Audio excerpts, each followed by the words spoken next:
Now let's see how to do a buttonhole on your machine. There are 9 different styles to choose from. One is the basic bar tack buttonhole, which is right here with your direct selection buttons on the front of the machine. When you pull out this first stitch card, you can see images of the other 8 choices that you have. This is the basic bar tack style, 2 different styles of round end buttonhole, 4 different styles of keyhole buttonhole, and 2 different styles of stretch buttonhole. To show how to sew a buttonhole, I'm going to use the basic bar tack buttonhole and press this button here to select it.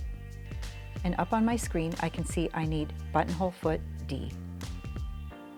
To sew a buttonhole, what you're going to need is your button, of course, and the buttonhole foot from your machine.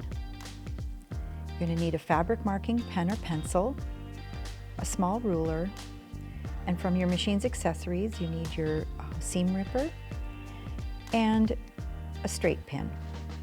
Before we mark the fabric for the buttonhole, prepare the fabric by placing an interfacing and stabilizer between the layers of fabric. This will help the dense stitches of the buttonhole from puckering the fabric.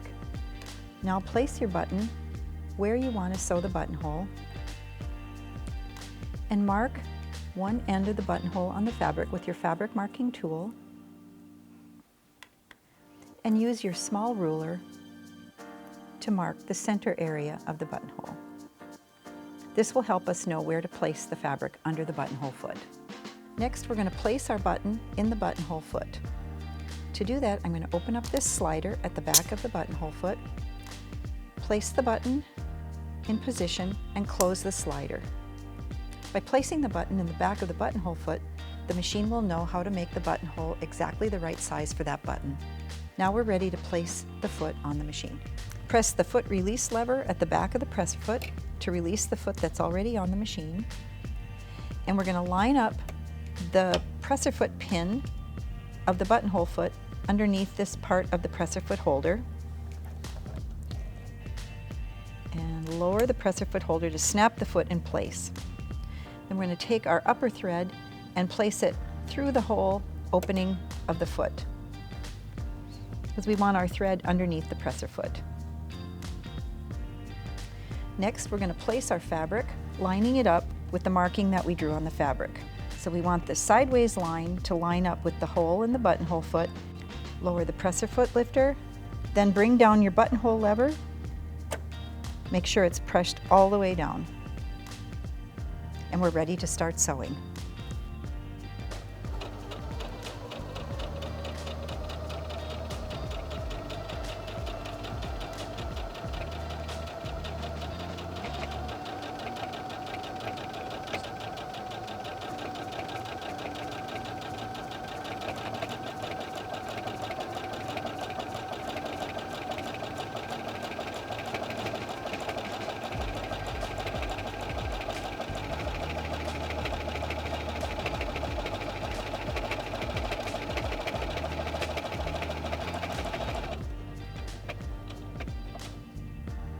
So the buttonhole sewed the entire cycle and stopped and did 3 tacking stitches at the end to secure.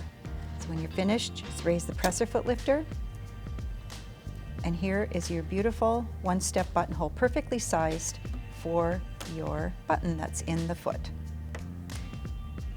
You can use your seam ripper from your accessories to cut the buttonhole open, but before you do, it's a good idea to place a pin at one end so that as you cut the buttonhole open, you don't accidentally cut too far and cut through that end of the buttonhole. Place the tip of your seam ripper into the end of the buttonhole and then just carefully guide it up the middle until you come all the way across. Remove the pin, and there you have a perfectly sized buttonhole for your button.